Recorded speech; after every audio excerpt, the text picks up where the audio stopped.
पुरुषांच्या डोक्यामध्ये फक्त एकच चॅनल चालतंय, ओनली मुंबई दूर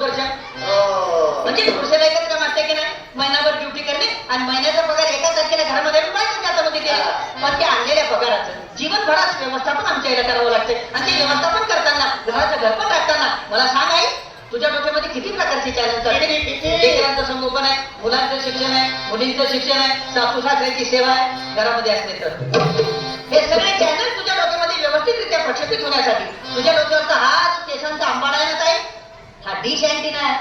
आता मला सांग, या डिश अँटिनाच्या ताऱ्या जर ब्युटी पार्लर मध्ये जाऊन तू कमी केल्या तर तुझ्या 3 रुपये टीव्हीच्या पडद्यावर मुंग्या नाही काय ना? मुलुंडा होईल बाया.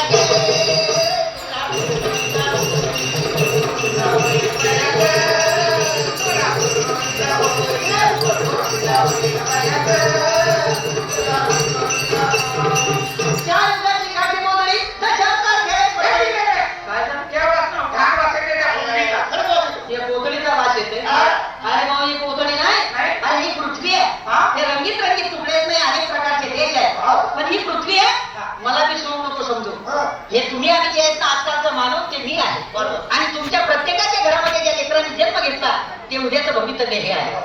अरे बाबा, माणसाला सुरक्षित ठेवण्यासाठी पृथ्वीवर पूर्वीच्या काही डोंगर होते, नद्या होत्या, पशु होते, पक्षी होते, प्राणी होते, पण माणसानं स्वतःच्या सुखासाठी या पृथ्वीला सगळं बर्बाद करून टाकले. ती बर्बादी म्हणजेच माणसाची बर्बादी आहे. म्हणून तुला